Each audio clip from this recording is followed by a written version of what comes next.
Hello and welcome to Omaha Mom Talks. I'm your host, Jessie Gutierrez. I'm so excited to have you join us on this very special episode. Today we're going to be diving into a topic that I think so many moms can relate to, which is the power of connection and friendship in motherhood. Today on this episode, I will be having a very special guest. She is a local Omaha mama, mental health therapist who has her own private practice here in Omaha. And as a bonus, she's my big sis, Ronna Zegers. Ronna's going to be joining us as we talk about the power of connection and some of the changes that we might expect in our motherhood journey and in our friendships. Whether you are new to Omaha or just transitioning into motherhood or really just looking for ways to build connection in this season of life, this episode is for you.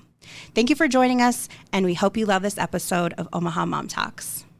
All right, Ronna, welcome to Omaha Mom Talks. I'm so excited to have you here and to share you and a little bit about you with our listeners today. So just, how are you doing today? I'm good. Thanks for inviting me. I'm so excited to be here and kind of see you in your new element. So yeah, wonderful. Yes, thanks for inviting me. Absolutely. So full disclosure, Ronna is my sister, and we are both mental health therapists.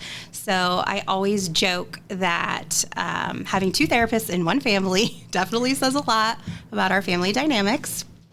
But if you know Ronna, you already know that she is pure gold. If you don't know her, I'm so excited for you to get to know her today and a little bit about her motherhood journey and our topic today about the power of connection. So before we kind of chat more and get to know you and into our topic about the power of connection today, I want to give a quick nod to our brother, just because we are the three amigos and we have a big brother, Mateo. So we want to say hi to him and give a quick hello, brother. Nod of appreciation. Yes, we love him mucho. So Ronna, just share with us a little bit about your background, where you grew up, a little bit about your professional journey, and what kind of work you're up to today.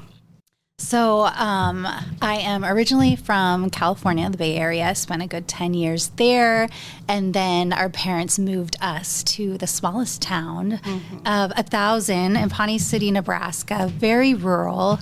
And through high school, I just kind of learned that I loved psychology. I went to undergrad at UNK, the University of Nebraska-Kearney. Always the goal to get my master's degree. So that was always the goal. But first, I worked at Boys Town. I spent a good 14 years there, learned a ton about child welfare, children and families, got my master's while working full-time there, and then eventually in 2016 just took the leap of faith and went into private practice.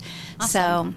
So right now I'm a therapist in the community. I serve a lot of children, families, a lot of college-age students, and then I go into the schools as well and facilitate some groups there. Awesome. Yeah. Yeah, I know you are an EMDR trained therapist. You do a lot of trauma work. I had shared on a previous episode that you helped inspire me to start my own private practice. So for anyone who knows my story, I also went to UNK. So both my siblings, Matt and Ronna, went to UNK for undergrad. And then Ronna and I both went to UNO for clinical social work.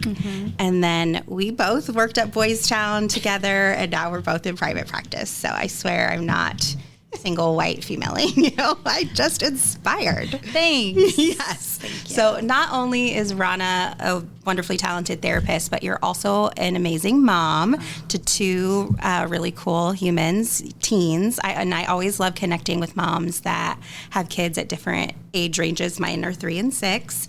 And so tell me a little bit about parenting for you and what life is like in this season of life with teenagers. Yeah, so it's been a fun journey for me for sure. I think the best title I'll ever have is being a mom. It's just something that I love so much. But I have a son who's 17 and an 18-year-old daughter, which sounds crazy to say. So a senior who will soon be going to college next year.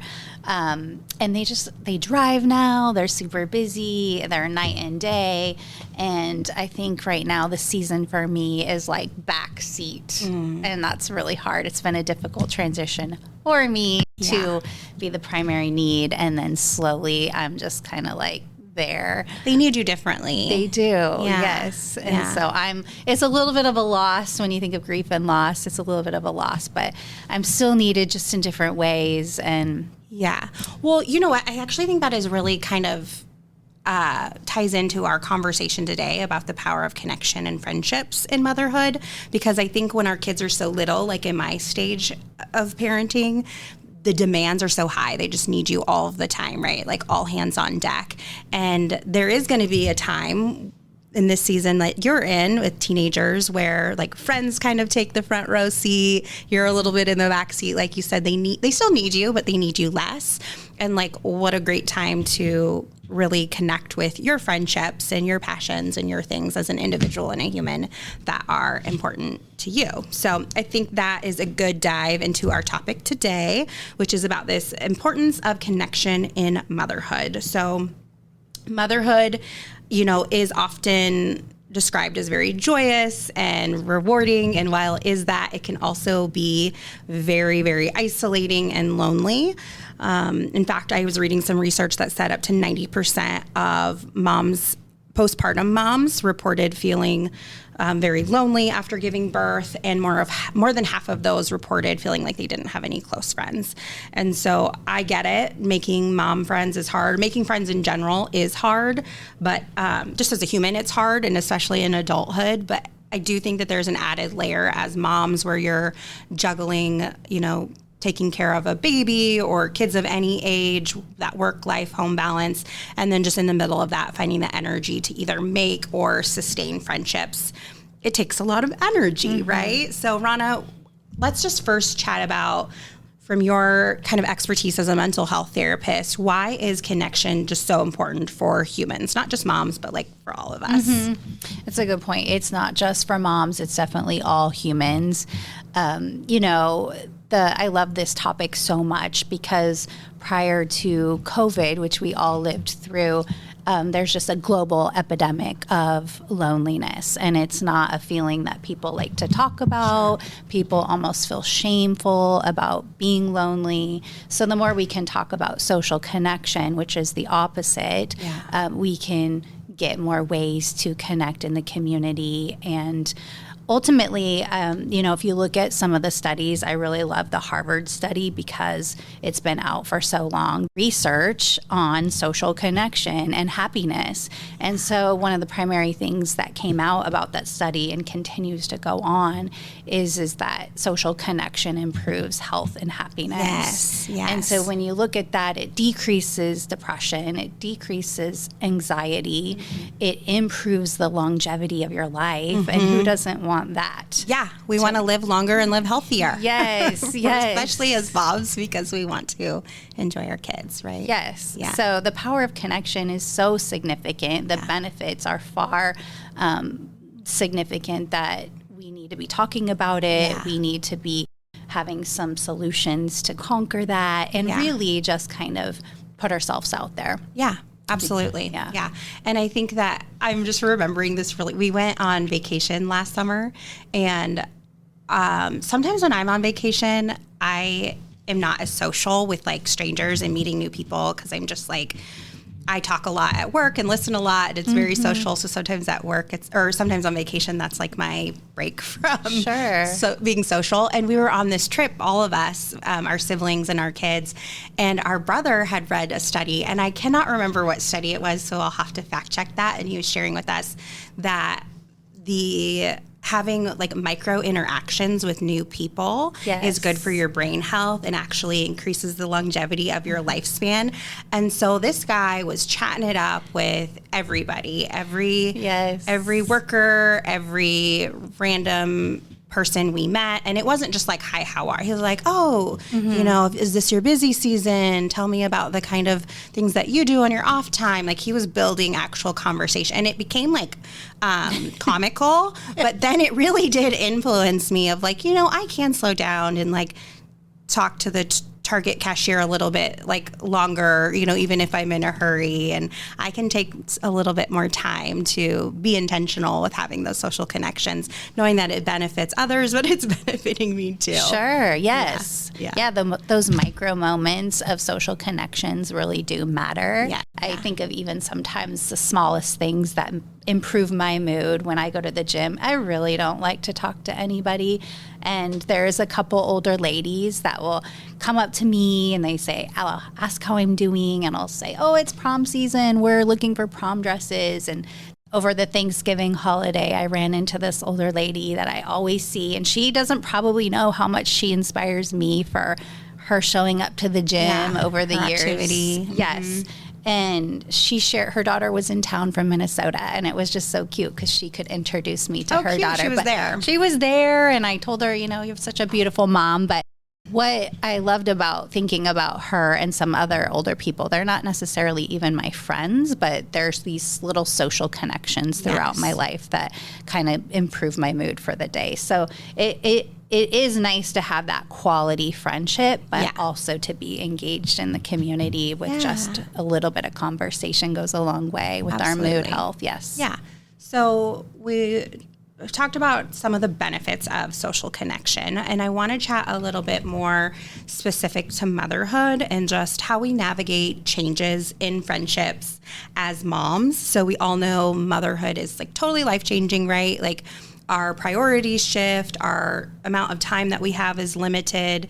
A lot of times we're depleted in energy. We're navigating this new version of ourselves, taking care of other humans. It's a lot. Mm-hmm. But because that is such a life-changing position, it's a no-brainer that our friendships might also change and evolve, right? And I think that one of the things that I see a lot in my practice, and quite honestly, I know I've experienced and I've seen you experience, is either friendships that maybe you once were really close with, either like drift apart or become disconnected or like fall off, not necessarily because anything big or significant as far as conflict happened, but can you talk a little bit, Ronna, about how moms can navigate dealing with friendships that maybe they're either feeling like they're growing apart or disconnected after becoming a mom? Sure.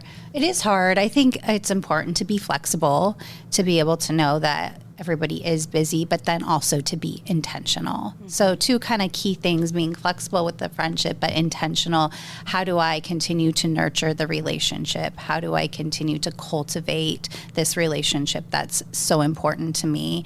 And, if it does fade or drift, how can I reconnect with a text, with the I miss you, let's get lunch, let's do coffee. Mm-hmm. And then ultimately, if it's not both parties doing that work, it is hard. Yeah. And so to branch out to make new friends is also important. But I think sometimes we personalize it, and really they might be in a very busy stage of their life, dealing with things that you have no idea that they're going through. Yes. And yes, you want to be a support person, but, things come up and things change. So, I always think if you miss that relationship, continue to foster it and cultivate it. Mm-hmm. It's important to you and you're missing it. So it's okay to be vulnerable and say, I miss you. Yeah.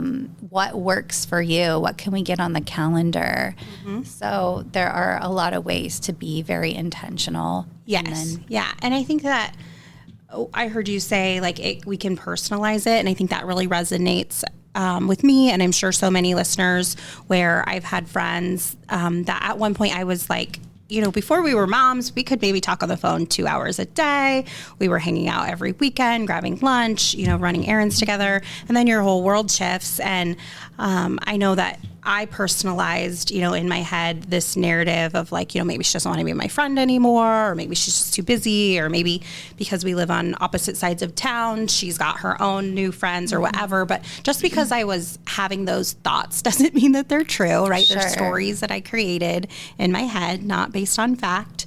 And so I know it really does take, if you care about that friendship or you have the energy to nurture it, because sometimes we don't, and that's okay too, or we don't have the desire to. But if you do, putting yourself out there, letting them know hey, I miss you, or when can we connect, or I'm just thinking of you, right? And it could be worth it. And then if you're on the other end of that, or you're I really don't have the energy to put into that, or I really don't think that we have a lot in common anymore. It's okay to just let that friendship be, right? Yes.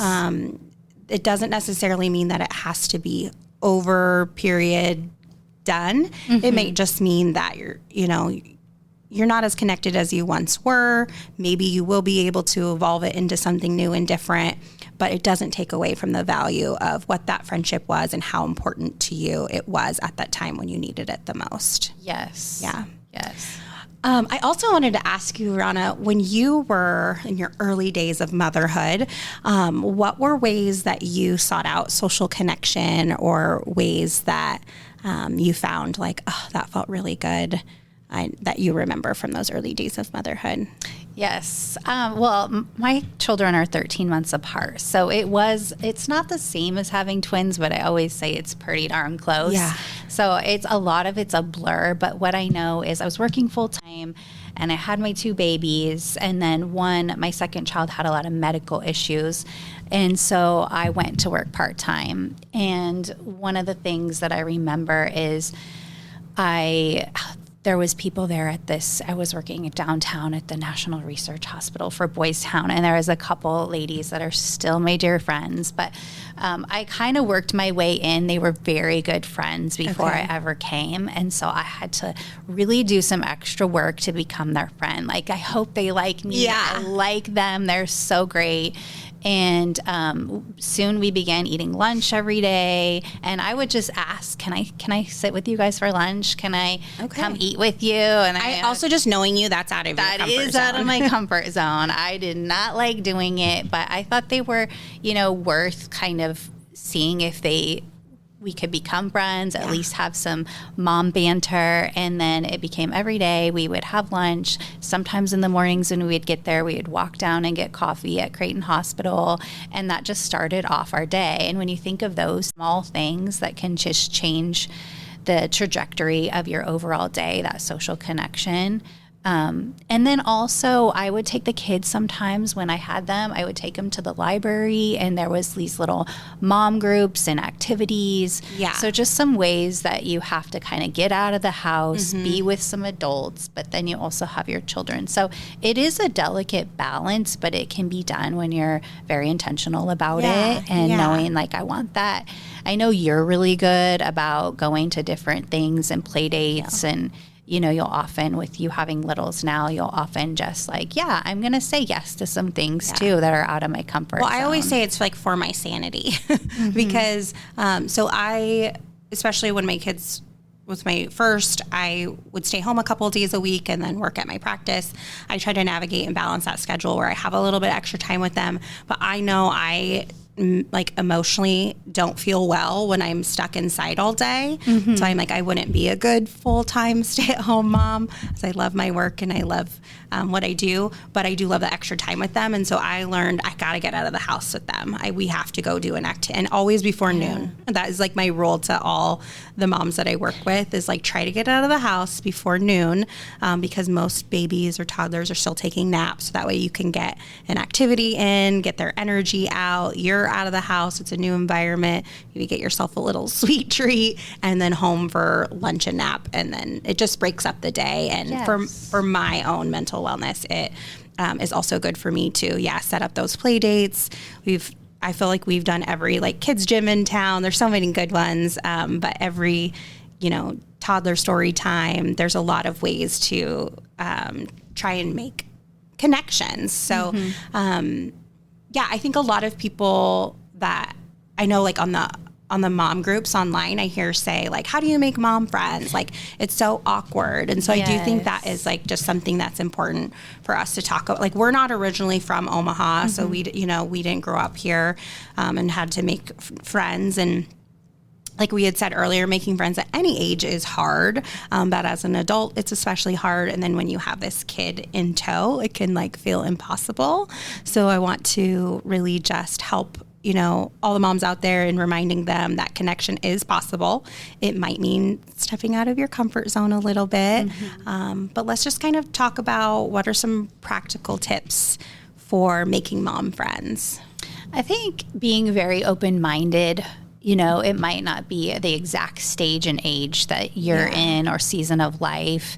So being open-minded to different ages, I know for example, when you got invited and they were significantly younger moms, you had a similar age in your children. Our kids were the same age, but I was way older. Yes. Yeah. And you were like, what would they want to hang out with me? Why would they want to go to dinner? And you went and you had fun. Yes. And it was like, hey, I'm just going to go. They extended the invite. Yes. And it wasn't about age. It was just about some like-minded mom, humor, mom banter that you can engage in. Yes. And so I think being open-minded, and then also, embracing the awkward, because as adults, it can be very intimidating, or we can get in our own head. So just being able to really put yourself out there. And so, for example, there might be a mom group people see online, and then they show up to a book club or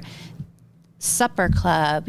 Some people have to do a little work, and usually we all do, but that's the part that I think kind of gets people a little overwhelmed. So just knowing it's going to be a little work up front, but let's look at the long game here. You want the outcome. Like, I got this great, good, nice friend, and we have so much fun. So embracing the awkwardness, like it is awkward. You're not alone in feeling that. It is awkward, but also like taking the risk, being vulnerable, putting yourself out there. Yeah. I think that mom friends aren't just going to show up at our porch with a nice coffee out of the sky, out of nowhere, right? Like, wow, that would be amazing. And to everyone listening, like, you deserve amazing friends. You deserve a village. You deserve to be an amazing friend. Yes. And it might take a little bit of work to put yourself out there a little bit. I always also like to say, like, you might not be everybody's cup of tea. Yes. And that's okay. Yes. Because I don't know about you, sis, but I don't even like tea. And I'm not going to be everyone's cup. They're not going to be mine. Yes. I might go, oh, they're nice, but it's just really not, I don't think it would be something that but give it a chance. Yes, give it a chance. But then if you extend an additional offer and they don't respond or they don't get back, not taking it personally. That doesn't mean that there's something wrong with you, or that you did something wrong or said something wrong. I just think that you will find your people, right? Keep putting yourself out there. The payoff is huge. It's so huge. And it's not about the quantity. I think a lot of times, especially on social media, we can see it can seem like everybody has their girl squad and it's large and everybody's so busy, or they already have their friends. But, and actually the research backs this up, which is not about the quantity, the how many friends that you have, but about the quality of the friendship, the closeness, and the way that you guys relate with one another. Absolutely. Yeah, definitely the quality. So many people say, if I have 5 good friends in my life that would show up for me in my worst times and not judge me, and just really, they see me, they value me. Who doesn't? Gosh, I even think 1, right? Yeah, right. I mean, 2 to 3 is huge. Golden. Yes. Yeah. So to be able to know that it's not about that girl tribe that sometimes people see on social media, and having that quality is really important. So that's a really good point. Yeah. I think that even just having, I think when you were talking earlier about being open-minded, I also have one of my bestie, but I have lots of friends actually who don't have kids, but my very bestie, she is not a parent. And so it doesn't have to be you're just making other mom friends, right? Yes. There are a lot of people who are childless by choice, and I respect that. There are a million reasons why being mom is hard, and I can see why you decide not to. Yes. But being open-minded to all different kinds of friendships, and that friends that don't have kids are just as amazing and fit into your life and can give you that, just understand, I get you, I see you. You could tell them, anything. Yes. Having those people in general that just get you and see you means the world.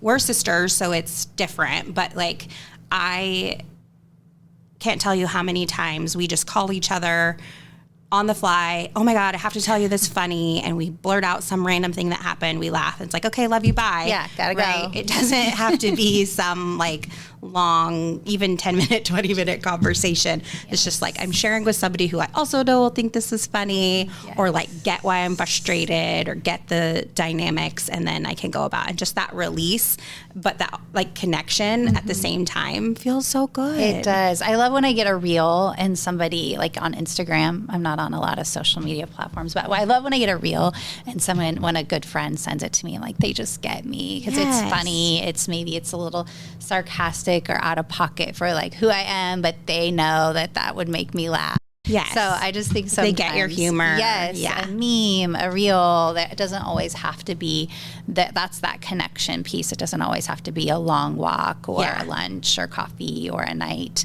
out to dinner, whatever. It doesn't have to be a big to do. So all those things matter with the social connection piece you were thought of. Yes. Yes. I also wanted to mention, as we were talking about like how to make friends, I want to mention like, don't bypass online connections, right? Like right now, there are so many different online platforms to build friends and make friends. So it doesn't have to always be an in-person friend.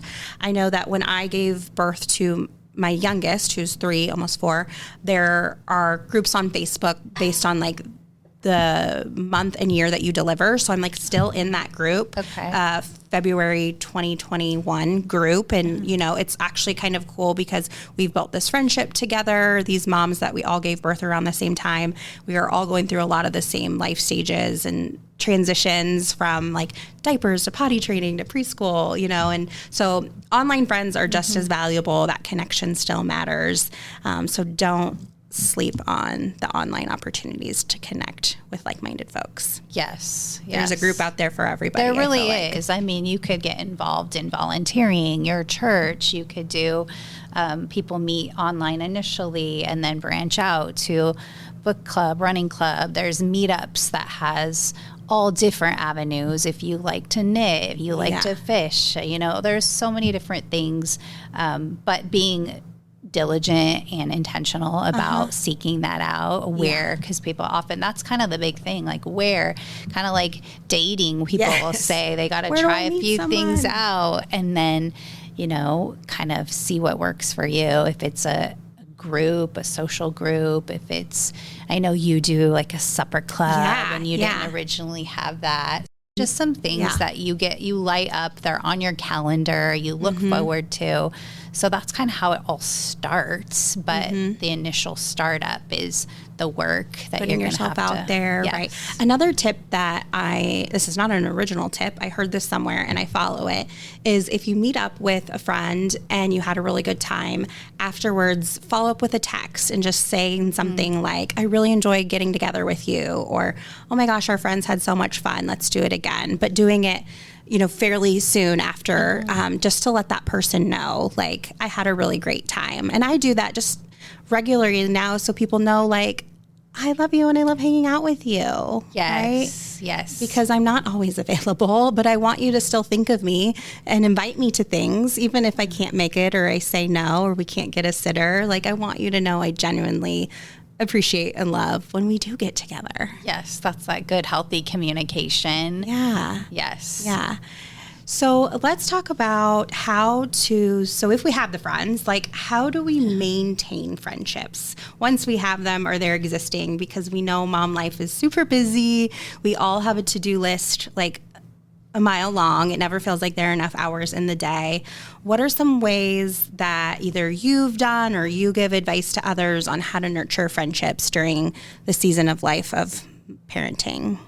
I think, as I mentioned earlier, just being very flexible, knowing that, we have to also be patient and have good communication. So I have a high school friend who's near and dear. She lives in Lincoln, and I don't see her often, but she's a friend that you met in high school. In high school. Yeah. Well, sorry, in 5th grade. Oh, okay. In 5th grade, yeah. So we've been good friends throughout our motherhood journey. We do not see each other, I bet, 1 to 2 times a year, which is kind of sad when she lives in Lincoln. But we are both very busy, and we continue to communicate. But shortly in the last several months, we were like, okay, what about August? Nope, that doesn't work. So we're trying to finagle our schedules. And I'm in volleyball season with my daughter, and then she's in cheerleading season. So these seasons of life are clashing. I just think that it's important to stay. I didn't take it personal. I know she didn't. We're like, we're going to make something work. Yes. We will iron out this date. But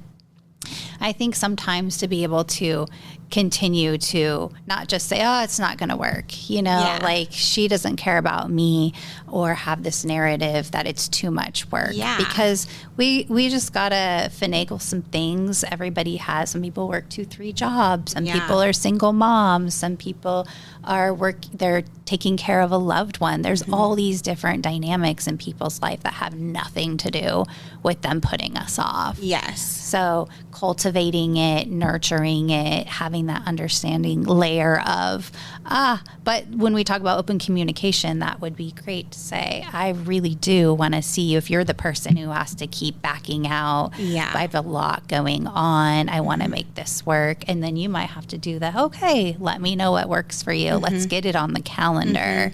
I do think, so being flexible, I do think that like a lot of moms just get it, right? Like life happens, things come up. It's not because I don't want to. In fact, there's nothing more than I want to leave my responsibilities and go have fun with my friends. Yes. But sometimes life just gets in the way.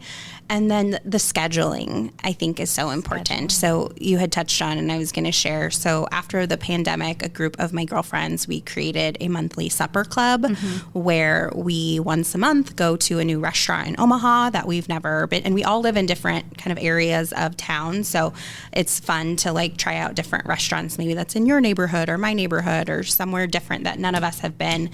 But we really try and do that once a month so that we can all get together, connect. It's on the calendar in advance, and not every time everyone can make it, and that's okay. We understand, but it's been a really fun thing for us to do and just get connected, and we keep it on our schedules. Because I will say, my husband, who I love dearly, he has a set golf club on Thursdays, and homeboy never misses a Thursday golf club, right? He's like, kudos to him. He's very good at scheduling that time with his friends. It is sacred. He will move mountains to make it happen. So I'm like, hey, I can do that once a month and schedule time and like keep it very protected and make sure that I do it. And so I think that is good for moms to just remember too. Like, you deserve time with your friends. It's not selfish. It's actually good moms take care of themselves and know that being a human comes first, and that trickles down to your family. Yes. And you're taking good care of you. You're taking good care of your family.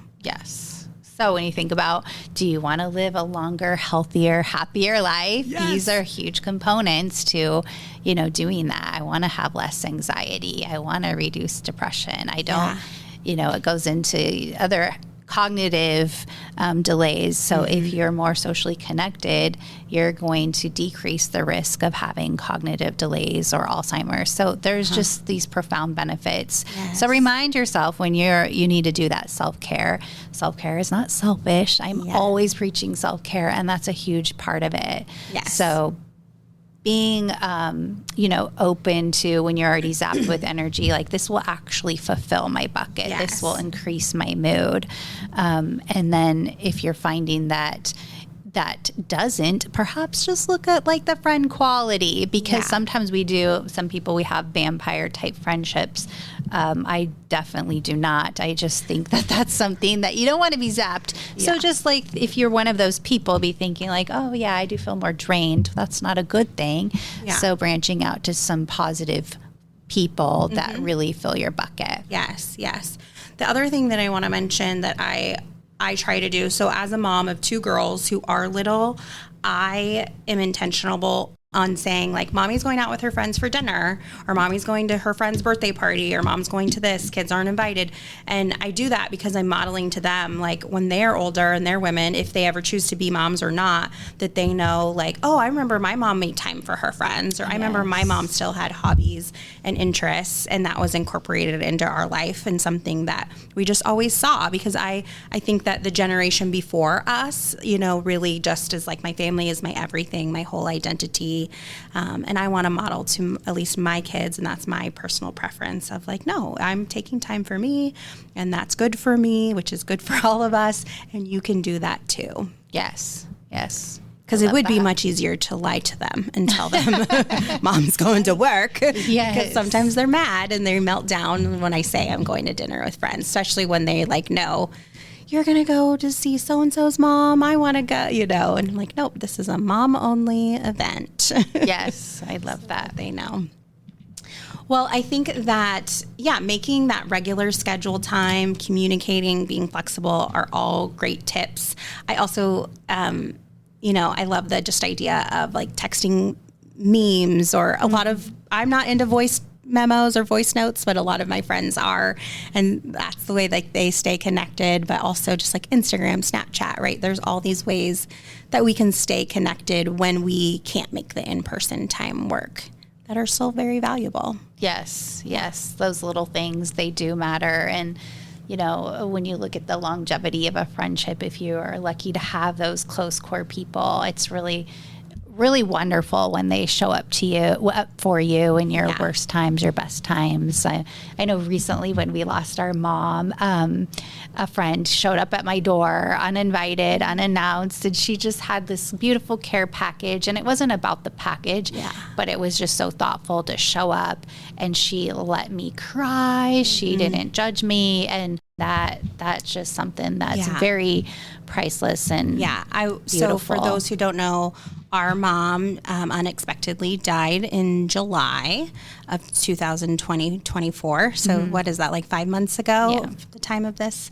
And I will say it is like amazing the amount of support we got from people who, and you notice, like if you're a griever, like, like how much I might not have been able to like respond to every text or every message, but like those connections and people telling me, they were feeling for me or holding space in their hearts for me, like that just meant the absolute world to me.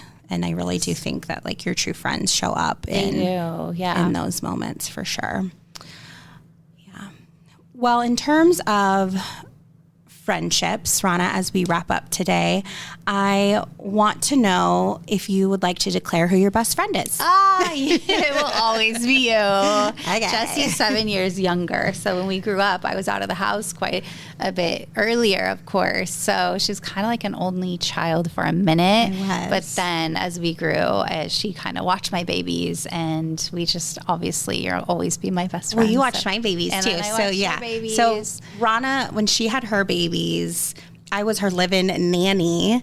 And so I give a lot of, kudos to, I learned just so much by observation living in the house with you and your kids of like how to be a mother. I learned so much. And then being their nanny, I learned so much on the fly of taking them places and all the things. So I'm super grateful. I say Ronna is like the original influencer as my big sis, because I was always raiding her closet, reading her diary. I was kind of an awful little sister, but it was just because I looked up to you so much. Well, and I'm grateful for your friendship. Likewise. And I'm just so proud of you and appreciative of you speaking on such beautiful topics that I think as women, we'll all need to kind of be reminded. So some of this might not even be, earth shattering, but we do need to be reminded that self-care isn't selfish and social connection is so vital to our overall mental health, our mood, and then, physical health for sure. They all intersect. So yes, absolutely. Yes, I'm proud of you. Thank you, sis. So thank you again, Ronna, for joining us today and for sharing just, not just your wisdom, but your personality and your love and your heart. If people are interested in working with you or finding out more about you, where can they find you? Well, I kind of like to be hidden. I do. I do know that. But you can find me on Psychology Today. That's one place you can. I'm not a huge social media. I am but I'm trying to. So I'm new to social media, and I'm encouraging my sis to get started. So maybe by the time this reaches your little ears, I'll have Reset with Ronna on Instagram. You can find me there. Perfect. Yes. Perfect. So thank you again, Ronna, for joining us. Then to those that are listening, thank you so much for joining Omaha Mom Talks. I really appreciate all of those that are tuning in. If you enjoyed this episode, please share or comment for other people that can find us. And just really remember that connection is important. You deserve friendships, and friends deserve you. Yes. So get out there and meet some folks and take good care of yourselves. Thanks, mamas. Omaha Mom Talks. Real moms, authentic conversations, no filter needed.